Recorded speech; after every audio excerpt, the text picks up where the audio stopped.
तो हमारे चैनल की एक बिल्कुल ही नई वीडियो के अंदर आप सभी का स्वागत है। आज हम जिस मूवी के बारे में बात करने जा रहे हैं उस मूवी का नाम है कंगुवा और ये कंगुवा मूवी इंडिया के अंदर कल ही रिलीज हुई है। एंड इस मूवी को लेकर खास बात ये है कि ये मूवी साउथ एक्टर सूर्या की इस साल की सबसे बड़ी मूवी है। इसके साथ ही इस मूवी के अंदर जो मेन विलन है वो है अपने बॉबी देओल और इन्होंने इस मूवी के अंदर बहुत ही कमाल की एक्टिंग की है। और इसके साथ ही अगर बात करें मूवी की स्टोरी, फाइट सीन्स और वीएफएक्स की तो वो सारी चीजें भी बहुत ही बढ़िया है। और इसीलिए आज की इस वीडियो के अंदर मैं इसी कंगुवा मूवी की स्टोरी को डिटेल से एक्सप्लेन करने जा रहा हूँ और आपको इस मूवी की पूरी कहानी बताने जा रहा हूँ ताकि आप सभी घर बैठे इस पूरी मूवी को एंजॉय कर सकें। तो इसी बात पे जल्दी से वीडियो को लाइक कर दीजिए और कमेंट्स के अंदर जल्दी से कंगुवा लिख दीजिए। और ये सब इसीलिए ताकि हमें भी ये पता चल सके कि आपको मूवी की स्टोरी पसंद आई है। बाकी जिन्होंने भी अभी तक हमारे चैनल को सब्सक्राइब नहीं कर रखा है वो सब जल्दी से चैनल को सब्सक्राइब भी कर लीजिए और सब्सक्राइब बटन के बगल के बेल आइकन को भी ऑल पर सेट कर लीजिए ताकि आप हमारे चैनल की सारी वीडियोस को टाइम से देख सकें। तो फिर आइए अब हम बिना किसी देरी के आज की इस कमाल की वीडियो को स्टार्ट करते हैं।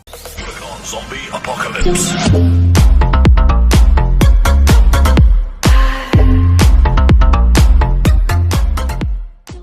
तो इस मूवी की स्टोरी को स्टार्ट करने से पहले मैं आपको ये बता दूं कि इस मूवी के अंदर हमें एक नहीं बल्कि दो टाइमलाइंस दिखाए गए हैं, जिनमें से पहला टाइमलाइन है प्रेजेंट का यानी कि साल 2024 का और दूसरा टाइमलाइन है साल 1070 का यानी 1070 का। तो चलिए अब इस इम्पोर्टेंट बात को जानने के बाद ही हम स्टोरी को स्टार्ट करते हैं। तो मूवी की स्टार्टिंग होती है साल 2024 से, जहाँ पर हमें स्टार्टिंग में ही इंडिया का एक बॉर्डर एरिया दिखाया जाता है और हम ये देखते हैं कि इस बॉर्डर एरिया के ऊपर एक प्राइवेट रशियन बायोमेडिकल सेंटर होता है और इसी बायोमेडिकल रिसर्च सेंटर के अंदर हम ये देखते हैं कि यहाँ पर काफी सारे छोटे छोटे बच्चों के ऊपर एक्सपेरिमेंट किया जा रहा होता है एंड मशीन और टेक्नोलॉजी की मदद से उनकी दिमाग की क्षमता को बढ़ाया जा रहा होता है। और हम ह्यूमंस के लिए बोला जाता है कि हम अपनी लाइफ के अंदर अपने दिमाग का सिर्फ 8 से 10% यूज कर पाते हैं। लेकिन इस बायोमेडिकल सेंटर के अंदर हम ये देखते हैं कि इसके अंदर जिन बच्चों के ऊपर रिसर्च किया जा रहा होता है उन सभी की दिमाग की क्षमता को 70 से 80% तक बढ़ा दिया गया होता है। बट फिर यहीं पर इन सबको ये पता लगता है कि इनकी इसी फैसिलिटी के अंदर से एक बच्चा भाग जाता है और उस बच्चे का नाम इन लोगों ने जेटा रखा होता है। हम ये देखते हैं कि वो बच्चा जिसका नाम जेटा होता है वो भागते भागते फैसिलिटी से काफी दूर आ जाता है। लेकिन जैसे इन लोगों को पता लगता है कि एक बच्चा भाग गया है वैसे उस फैसिलिटी के बहुत सारे गार्ड्स और सोल्जर्स उस बच्चे का पीछा करते हैं एंड उसे पकड़ने की कोशिश करते हैं। लेकिन वो छोटा बच्चा भागकर काफी दूर आ जाता है और फिर वो ये देखता है कि उसके सामने से एक ट्रेन जा रही है, इसीलिए वो जल्दी से उस ट्रेन को पकड़ लेता है और उस ट्रेन में बैठकर वहां से निकल जाता है। लेकिन जब ये बच्चा ट्रेन के अंदर आ जाता है तब हम इस बात को नोटिस करते हैं कि वो बच्चा ट्रेन के अंदर से कोयला उठाता है और उसकी मदद से सीधा एक्टर सूर्या की तस्वीर बना देता है। एंड फिर यहाँ से हमें पता लगता है कि ये छोटा बच्चा एक्टर सूर्या को जानता है और वो इस टाइम पर सूर्या की तलाश भी कर रहा है। अब इसके बाद ही सीन शिफ्ट होता है और इसके अगले सीन के अंदर हम सीधा गोवा सिटी को देखते हैं। यहाँ गोवा सिटी के अंदर हम एक्टर सूर्या से मिलते हैं जो कि इस मूवी के मेन हीरो हैं। यहाँ पर हमें पता लगता है कि मूवी के अंदर इनका नाम फ्रांसिस है और ये फ्रांसिस एक बाउंटी हंटर होता है, यानी कि ऐसा आदमी जो कि कुछ पैसों के लिए क्रिमिनल्स को पकड़ता है। यहाँ फ्रांसिस के साथ उसका एक दोस्त भी होता है जिसका नाम होता है कोल्ट 95 एंड फ्रांसिस और उसका ये दोस्त दोनों मिलकर गोवा पुलिस कमिश्नर के कहने पर बाउंटी हंटर्स का काम करते थे और उनके लिए क्रिमिनल्स को पकड़ते थे। अब यहीं पर ही हम मूवी की हीरोइन से भी मिलते हैं जो कि है एक्ट्रेस दिशा पटानी और इनका मूवी के अंदर नाम होता है एंजेलिना।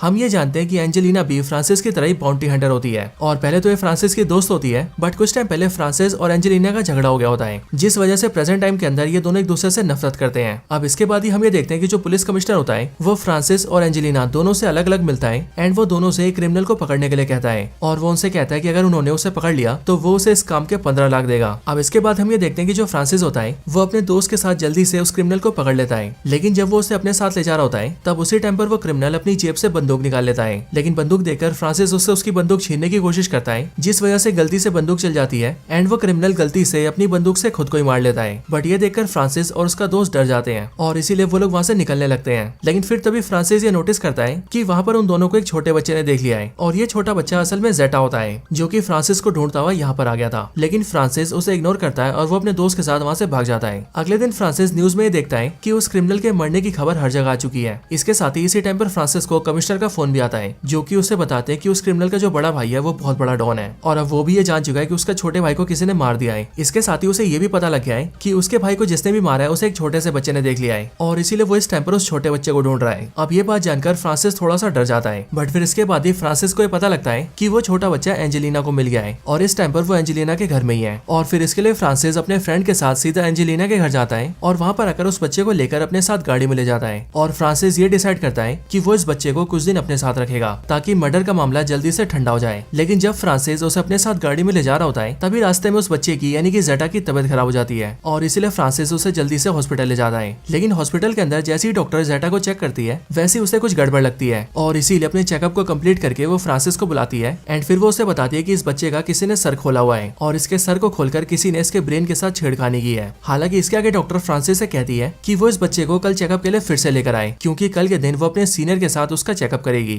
अब इसके बाद ही फ्रांसिस उस बच्चे को लेकर घर आता है, लेकिन घर आकर उसे पता लगता है कि उस बच्चे को बहुत भूख लगी है और फिर इसीलिए वो उसे सीधा रेस्टोरेंट ले जाता है और वहाँ पर वो उस बच्चे को खाना खिलाने लगता है। लेकिन फिर उसी टाइम पर हमें पता लगता है कि उस मरे हुए क्रिमिनल का बड़ा भाई जो कि डॉन था वो सीधा उसी रेस्टोरेंट के अंदर आ जाता है और वहाँ आकर वो सीधा उस बच्चे को यानी कि जेटा को पकड़ता है और उसे डराकर उससे पूछने लगता है कि आखिरकार उसके भाई को किसने मारा है। लेकिन यहाँ पर इसके आगे कुछ होता कि उससे पहले हम ये देखते हैं कि उसी रेस्टोरेंट के बाहर कई सारे हेलीकॉप्टर्स और बहुत सारी गाड़ियां जाती हैं एंड उनके अंदर से बहुत सारे गार्ड्स और सोल्जर्स हथियारों के साथ निकलते हैं और वो देखते देखते पूरे रेस्टोरेंट के ऊपर फायरिंग कर देते हैं एंड इसी फायरिंग के अंदर वो डॉन और उसके साथी मारे जाते हैं। लेकिन यहाँ पर फ्रांसिस और उसके दोस्त बच जाते हैं बट फिर इसके बाद ही वो सोल्जर सीधा रेस्टोरेंट के अंदर आते हैं और वो जेटा को कैप्चर करके गाड़ी में डालकर अपने साथ ले जाने लगते हैं। लेकिन फिर ये देखकर फ्रांसिस को बहुत गुस्सा आता है और इसीलिए वो जल्दी से भागकर जेटा को बचाने जाता है। लेकिन वो सारे सोल्जर्स जल्दी से गाड़ी में बैठकर वहाँ से निकल जाते हैं जिस वजह से फ्रांसिस उनकी गाड़ी का भागकर पीछा करता है। अब दोस्तों इसी पॉइंट ऑफ टाइम पर फ्लैशबैक आता है और हमारी कहानी सीधा पास्ट में जाती है। अब कहानी 2024 से सीधा 1070 में जाती है और साल 1070 में हम ये देखते हैं कि फ्रांसिस और जेटा की जो कहानी है वो इस पुराने काल से जुड़ी हुई है। यहाँ पर हम ये देखते हैं कि साउथ इंडिया के समुद्री इलाकों में 5 बड़े बड़े आइलैंड्स होते हैं यानी कि द्वीप, और इन 5 द्वीप के नाम होते हैं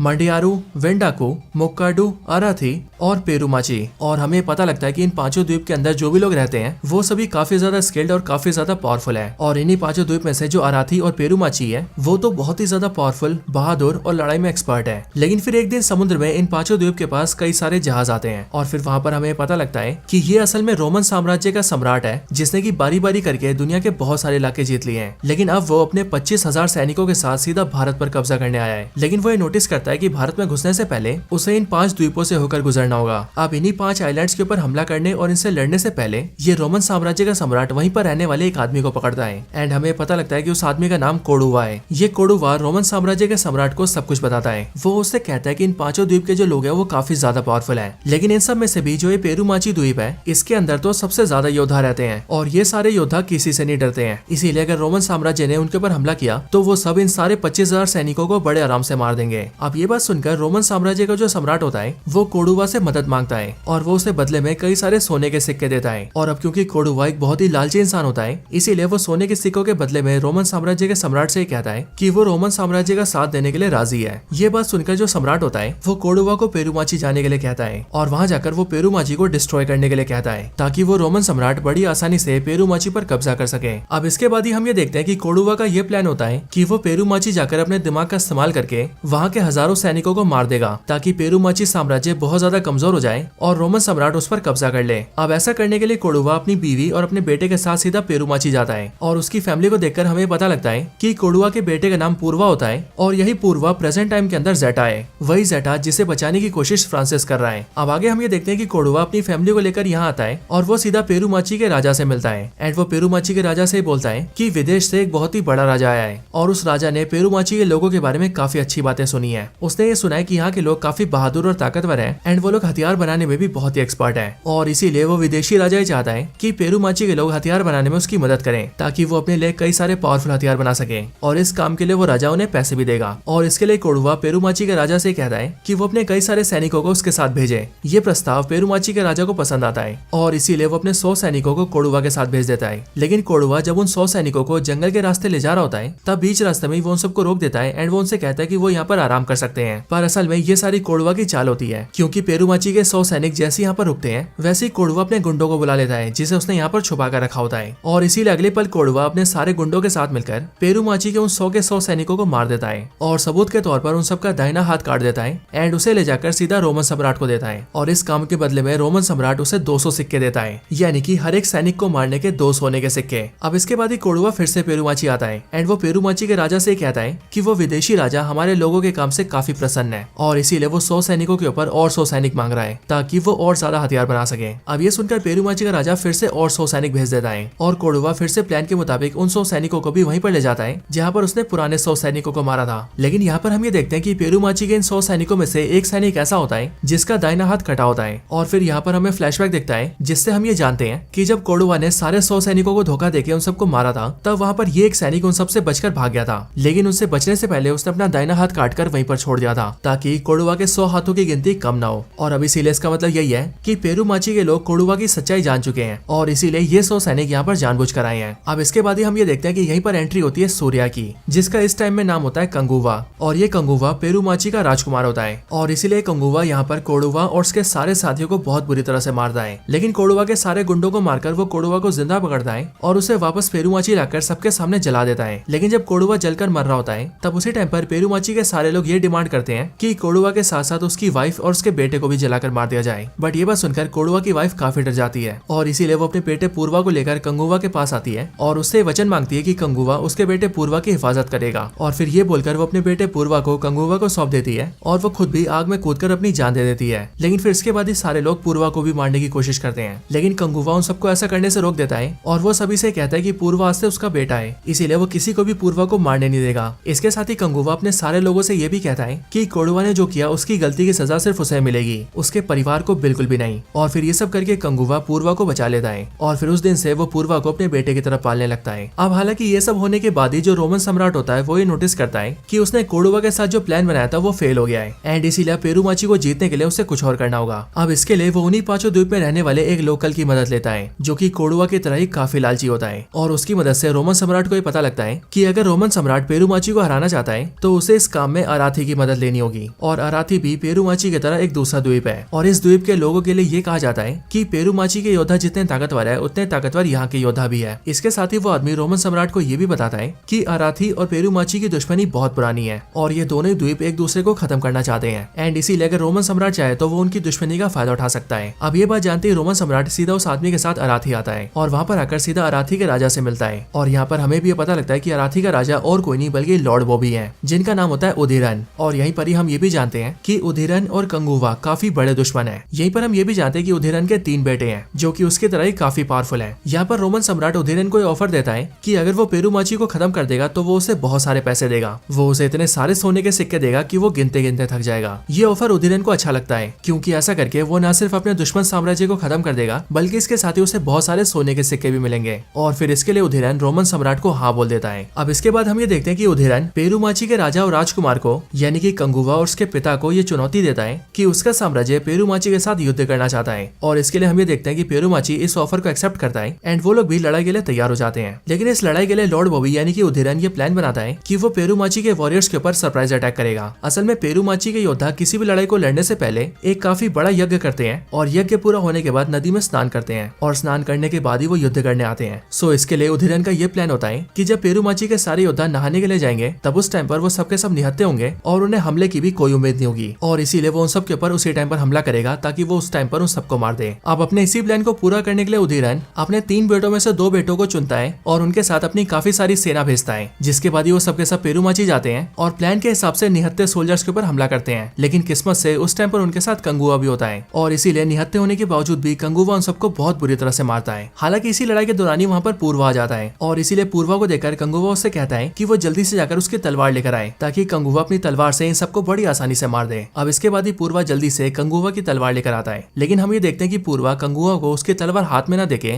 बल्कि सीधा उसके सीने में घुसा देता है, यानी कि पूर्वा कंगुवा को धोखा देता है और कंगुवा पर हमला करते हुए वो उससे कहता है कि उसके और उसके लोगों की वजह से उसके माता पिता मर गए हैं और इस बात को वो आज तक नहीं भूलाए एंड इसीलिए वो कंगुवा को मारकर आज उससे अपना बदला पूरा करेगा। लेकिन अब क्योंकि पूर्वा है तो एक छोटा सा बच्चा ही, इसीलिए कंगुवा उसके हमले से नहीं मरता है, लेकिन फिर वो जल्दी से अपनी तलवार को अपने हाथ में लेता है और फिर कंगुवा उदीरन के भेजे हुए सारे लोगों को मार देता है और वहाँ पर जो उसके 2 बेटे आए थे उन दोनों को भी मार देता है। इसके बाद ही कंगुवा अपने सारे लोगों के साथ अपने पेरुमाची गाँव में वापस आता है। लेकिन यहाँ पर जैसी पेरुमाची के लोगों को ये पता लगता है कि पूर्वा ने कंगुवा को धोखा दिया है, वैसे ही सब लोग ये डिमांड रखते हैं कि पूर्वा को भी जान से मार दिया जाए। लेकिन कंगुवा पूर्वा को मरने से बचा लेता है, पर कंगुवा के जो पिता होते हैं यानी कि राजा, वो पूर्वा को काले जंगल में जाने की सजा देते हैं और काला जंगल बेसिकली इनके गाँव के पास का एक ऐसा जंगल होता है जहाँ पर बहुत ही खतरनाक जानवर रहते हैं और पूर्वा को ये सजा इसलिए दी जाती है ताकि वो उस जंगल में सर्वाइव न कर पाए और मारा जाए। लेकिन जैसी पूर्वा को ये सजा दी जाती है वैसी कंगुवा अपने पिता से बोलता है कि अगर पूर्वा को काले जंगलों में भेजा जाएगा तो वो भी उसके साथ जाएगा। और फिर ये बोलकर कंगुवा पूर्वा को लेकर उसी काले जंगल में जाता है। यहाँ इस काले जंगल के अंदर हम ये देखते हैं कि पूर्वा पर कई सारे संकट आते हैं, लेकिन कंगुवा उसे सारे संकटों से बचा लेता है और इसके साथ ही वो पूर्वा की बहुत हिफाजत भी करता है। लेकिन तब भी पूर्वा कंगुवा से बहुत गुस्सा रहता है और वो हमेशा उससे दूर जाता है। और फिर इसके लिए कंगुवा पूर्वा से कहता है कि मैंने तुम्हारी माँ को ये वादा किया था कि मैं हर हाल में तुम्हारी हिफाजत करूंगा और इसीलिए मैं अपने वादे को पूरा कर रहा हूँ। लेकिन हाँ पूर्वा, अगर तुम मुझे मारना चाहते हो तो तुम मुझे मार सकते हो, लेकिन असल में अभी उधिरन अपनी सेना को लेकर मेरे लोगों पर हमला करने आ रहा है और इसीलिए मुझे इस जंग को लड़ना भी होगा और अपने लोगों को बचाना भी होगा। लेकिन पूर्वा, मैं तुमसे ये वादा करता हूँ कि एक बार जैसी ये जंग खत्म हो जाएगी वैसी मैं खुद से तुम्हारे पास आऊंगा और फिर तुम मुझे जान से मार देना ताकि तुम्हारा बदला पूरा हो जाए, और ये मेरा वचन है पूर्वा। आप कंगुवा की इन बातों को सुनकर और उसके मन में अपने लिए प्रेम को देखकर पूर्वा को भी अच्छा लगता है और इसीलिए उसके मन के अंदर कंगुवा को लेकर जो नफरत होती है वो उसे मिटा देता है। हालांकि इधर दूसरी साइड हम ये देखते हैं कि जैसी उधिरन को उसके दोनों बेटों के मरने की खबर पता लगती है वैसी वो बहुत ज्यादा गुस्सा हो जाता है। लेकिन फिर उसी टाइम पर उधिरन का जो तीसरा बेटा होता है वो उधिरन को ये वादा करता है कि अब वो जाकर सबको मार देगा और इसके लिए वो अपनी काफी बड़ी सेना लेता है और वो सीधा जाकर पेरूमाची की औरतों पर हमला करता है। लेकिन अब क्योंकि पेरूमाची की औरतें भी काफी वीर होती हैं इसीलिए वो उधिरन के तीसरे बेटे और उसके बाकी सारे सैनिकों को मार देती हैं। अब उधिरन को जैसे ये पता लगता है कि उसके तीनों बेटे मारे गए हैं वैसे वो गुस्से में आग बबूला हो जाता है और फिर इसके लिए वो ये डिसाइड करता है कि अब वो खुद ही अपनी सेना लेकर जाएगा और पेरूमाची को बर्बाद करके कंगुवा को भी जान से मार देगा। और अब इसके लिए वो सबसे पहले कंगुवा के फादर को अकेला पकड़ता है जो कि पेरूमाची के राजा होते हैं एंड उन्हें पकड़कर वो जान से मार देता है। लेकिन पेरूमाची के राजा यानी कि कंगुवा के पिता अपने मरने से पहले अपने बास के जरिए अपने बेटे कंगुवा को संदेश भेज देते हैं और उसे इस युद्ध के बारे में सब बता देते हैं कि उधिरन उन सब पर हमला करने आ रहा है और इसके साथ ही साथ वो कंगुवा को नया राजा भी घोषित कर देते हैं। इधर कंगुवा को भी जैसी खबर मिलती है कि उसके पिता मारे गए हैं और उधिरन उसके साम्राज्य पर हमला करने आ रहा है वैसी वो युद्ध के लिए सारी तैयारियां कर लेता है। और इसीलिए जब उधिरन के सारे आदमी उस पर हमला करने आते हैं तब कंगुवा अकेला ही अपनी बुद्धिमता से उधिरन के सारे सैनिकों पर भारी पड़ता है और उन सबको चुन चुन के मारता है। अब कंगुवा की ताकत देखकर उधिरन भी चौंक जाता है और फिर इसीलिए वो सीधा पूर्वा को किडनैप करवा लेता है और उसे पकड़कर सीधा अपने पास अपने जहाज पर ले आता है क्योंकि वो इस टाइम पर अपने जहाज में समुद्र में होता है। और इसीलिए इधर जैसी कंगुवा को भी ये पता लगता है कि उधिरन पूर्वा को उठवाकर उसे अपने जहाज पर ले गया है तब वो भी पूर्वा को बचाने के लिए सीधा उधिरन के जहाज पर जाता है और यहाँ पर आकर वो ये देखता है कि उधिरन ने पूर्वा को रस्सी से बांधकर जहाज के नीचे लटका रखा है और कंगुवा के वहाँ पर आते वो उस रस्सी को काट देता है जिस वजह से पूर्वा समुद्र के अंदर गिरने लगता है। लेकिन कंगुवा सही टाइम पर उसकी रस्सी पकड़ लेता है और उसे पानी में गिरने से बचा लेता है। और हम ये भी नोटिस करते हैं कि इस टाइम पर पानी में बहुत सारे शार्क्स होते हैं और ये सारे शार्क्स पूर्वा के गिरने का इंतजार कर रहे होते हैं ताकि वो उसके पानी में गिरते हैं उसे खा जाए। लेकिन कंगुवा अपनी सारी ताकत लगाकर रस्सी को पकड़ कर रखता है और पूर्वा को बचाने की कोशिश करता है। लेकिन इसी टाइम का फायदा उठाकर उधिरन कंगुवा के ऊपर हमला करता है और उसे बहुत जोर जोर से मारता है। अब पूर्वा ये नोटिस करता है कि उसे बचाने की वजह से कंगुवा उधिरन से लड़ नहीं पा रहा है और इसीलिए पूर्वा कंगुवा से कहता है कि वो उसकी रस्सी को छोड़ दे ताकि वो लड़ाई लड़ सके। लेकिन कंगुवा ऐसा नहीं करता है एंड फिर इसके लिए हम ये देखते हैं कि पूर्वा अपनी रस्सी को खुद से काट लेता है और खुद को पानी के अंदर गिरा लेता है जिसके बाद शार्क्स उसे खा जाते हैं। और पूर्वा ऐसा इसीलिए करता है ताकि कंगुवा उसको बचाने की बजाय खुद को और अपने लोगों को बचाए। और इसके बाद होता कुछ ऐसा ही है क्योंकि हम ये देखते हैं कि पूर्वा के पानी में गिरने के बाद ही कंगुवा को बहुत ज्यादा गुस्सा आता है एंड फिर इसीलिए वो उधिरन को बहुत बुरी तरह से मारता है और उसे जान से मारकर खत्म कर देता है। अब वैसे इसी टाइम पर कहानी प्रेजेंट में आती है और हमें प्रेजेंट और पास्ट दोनों के सीन्स मिलाकर दिखाए जाते हैं एंड इसीलिए प्रेजेंट टाइम के अंदर भी हम ये देखते हैं कि फ्रांसिस जो कि जेटा को बचाने जा रहा था वो उसे बचाने के लिए उसके काफी करीब आ जाता है। लेकिन वो ये देखता है कि सोल्जर्स जेटा को लेकर सीधा एक प्लेन में घुस जाते हैं लेकिन फ्रांसिस भी पीछा करते हुए सीधा प्लेन में आ जाता है और वो अंदर के सारे सोल्जर्स को मार देता है और वो इस तरह से जेटा को बचाकर छुड़ा लेता है। और इसीलिए हम ये देखते हैं कि पास्ट टाइम के अंदर कंगुवा उधिरन को मारकर जंग जीत लेता है और प्रेजेंट टाइम के अंदर फ्रांसिस जेटा को बचाने में कामयाब हो जाता है। लेकिन फिर इसके बाद ही पास्ट टाइम के अंदर हम ये देखते हैं कि उधिरन के अराथी साम्राज्य के अंदर उधिरन के मरने की वजह से लोग काफी दुखी होते हैं क्योंकि अब न सिर्फ उधिरन मर चुका था बल्कि उसके तीनों बेटे भी मर चुके थे। लेकिन फिर उसके बाद ही वहाँ पर एंट्री होती है एक और आदमी की एंड इस आदमी का नाम होता है रक्तासन और हमें पता लगता है कि ये भी उधिरन का ही बेटा है। लेकिन असल में रक्तासन उधिरन और एक दासी का बेटा है और इसी वजह से उधिरन ने रक्तासन को कभी भी राजकुमार नहीं बनाया था। लेकिन अब क्योंकि उधिरन और उसके तीनों राजकुमार मारे गए थे इसीलिए अब रक्तासन अराथी का नया राजा बनता है और ये अपने फादर से भी ज्यादा पावरफुल और ज्यादा खूंखार होता है एंड इसीलिए राजा बनते ही वो ये कसम खाता है कि अब वो कंगुवा को मारकर अपने पिता पिता की मौत का बदला लेगा। लेकिन फिर इसी टाइम पर कहानी प्रेजेंट में आती है और फिर प्रेजेंट में हम उस आदमी से मिलते हैं जो कि जेटा पर होने वाले एक्सपेरिमेंट का जिम्मेदार होता है, यानी कि वो आदमी जो कि सारे बच्चों पर एक्सपेरिमेंट करवा रहा था। और हम ये जानते हैं कि ये आदमी वही आदमी होता है जो कि पास्ट में रक्तासन था और इसीलिए जैसे इसके गार्ड्स इसे बताते हैं कि किसी अनजान आदमी ने आकर उनके सारे गार्ड्स को मारकर जेटा को बचा लिया है, वैसे वो अपने सीसीटीवी के जरिए फ्रांसिस को देख लेता है। लेकिन सबसे शॉकिंग बात तो ये होती है कि यहाँ फ्रांसिस को देखकर वो कहता है कि ये कंगुवा है, जिसका मतलब दोस्तों ये जो रक्तासन है वो प्रेजेंट टाइम के अंदर भी कंगुवा को जानता है। लेकिन आखिरकार ये कैसे पॉसिबल है, अब वो आगे क्या करने वाला है और आखिरकार पास्ट टाइम में कंगुवा और रक्तासन की लड़ाई में क्या हुआ था, ये सारी चीजें हमें इसके अगले पार्ट में पता लगेंगी। क्योंकि दोस्तों इसी मूवी के फिनाले में इस बात को अनाउंस कर दिया जाता है कि अब कंगुवा के बाद कंगुवा का पार्ट 2 भी आएगा एंड उस मूवी के अंदर इसके आगे की स्टोरी को कंटिन्यू किया जाएगा। अब वैसे दोस्तों आपको इस मूवी की स्टोरी कैसी लगी ये आप मुझे कमेंट्स के अंदर जरूर बताना, और अगर आपको ये वीडियो पसंद आई हो तो वीडियो को लाइक करना और कमेंट्स के अंदर कंगुवा जरूर लिखना। तो बस आज की इस वीडियो में इतना ही, इस वीडियो को यहीं पर एंड करते हैं। मैं मिलता हूँ आपसे ऐसी किसी और बेहतरीन वीडियो में, तब तक के लिए गुड बाय।